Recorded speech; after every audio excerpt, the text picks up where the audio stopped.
donating equipment to local community volunteer fire departments. The plant has dedicated trained emergency squad members in addition to fire department personnel. These volunteers attend monthly training sessions and respond with the fire department to all types of plant emergencies.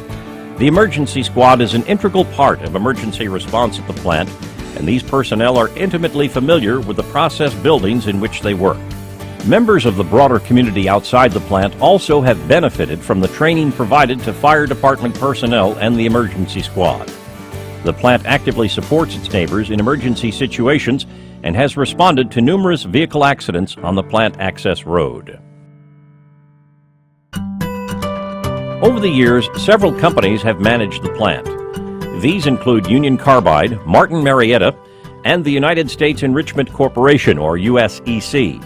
Since the plant's inception, management at the facility has coordinated recreational and seasonal activities for entertainment, stress relief, and team building.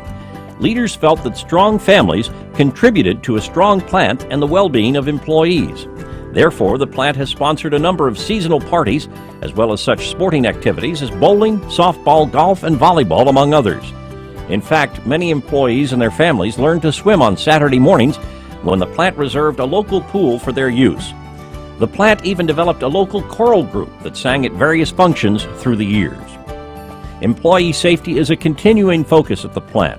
To ensure their protection, safe use of hazardous chemicals is continuously emphasized through training, safety meetings, bulletins, and reviews of lessons learned. The plant is proud of its safety record, with only 3 fatalities in 60 years of operation, as well as the numerous awards it has earned.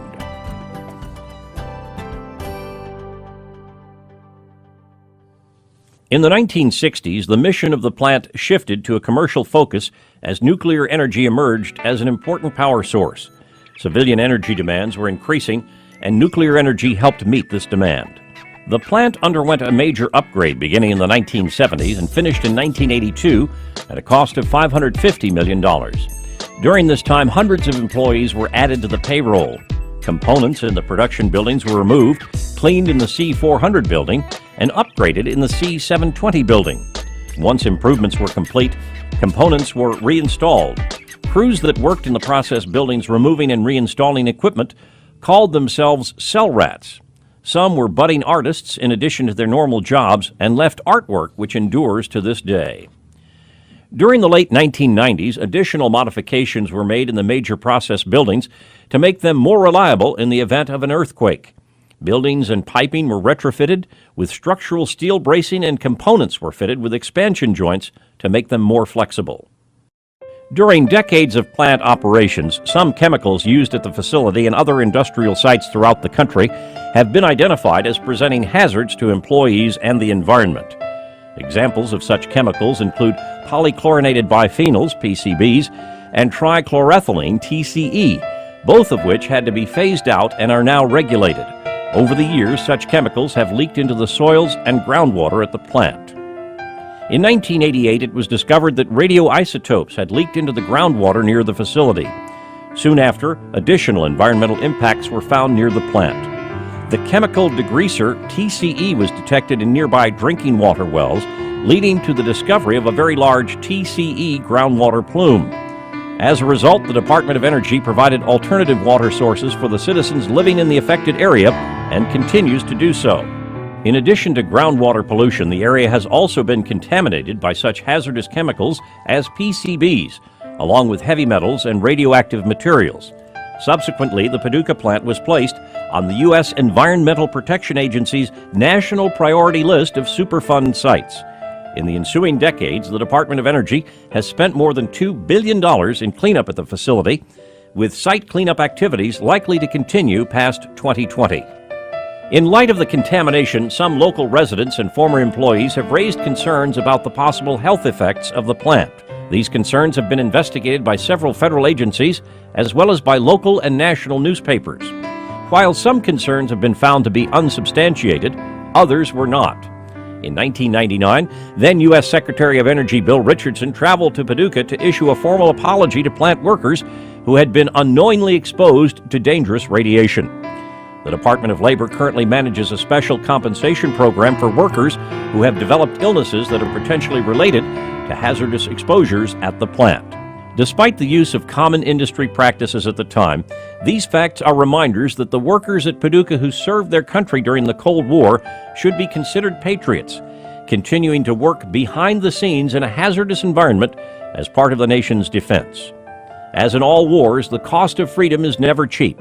While some individuals may have not served on the front lines of battle, their sacrifices are no less important and should not be forgotten. As of 2012, the short-term future of the PGDP remains uncertain. More cost-efficient methods of enriching uranium, such as centrifuge technology, use far less electricity and have replaced gaseous diffusion. One pending proposal is to construct a new $3.5 billion American Centrifuge Technology and Manufacturing Center in Portsmouth, Ohio, to replace the gaseous diffusion process occurring in Paducah. In the meantime, elected leaders in the community continue to work to identify the site's next mission. Regardless, future cleanup by DOE is expected to continue into the future. While the focus of the PGDP site may soon change, the proud tradition and rich heritage established there will continue as the Paducah community continues to work toward making the site a valuable asset to the local, state, and world economy. The Paducah Gaseous Diffusion Plant was constructed in a time when national leaders perceived an immediate threat to national security. The plant was constructed in record time and built from specifications from some of the most brilliant engineers this country had to offer. To the credit of the construction workers, design engineers, and plant employees, the plant has successfully stood the test of time. In 2012, it is still producing enriched uranium to power 20 to 25% of the nation's electricity. While there have been environmental and health costs associated with the plant, the facility also has provided significant financial support to workers, their families, and the community over the decades. Economic stability unknown to this area before the plant's construction has contributed greatly to the community's prosperity. It is estimated that the Paducah Gaseous Diffusion Plant has contributed approximately $5 billion to the local economy during its existence. In addition, the plant itself has contributed millions of dollars to various charities over the years. With over 1,200 workers, the plant is a proud symbol of the Paducah community and a testimony to the sacrifice of its citizens in defense of the liberties that American citizens continue to hold dear.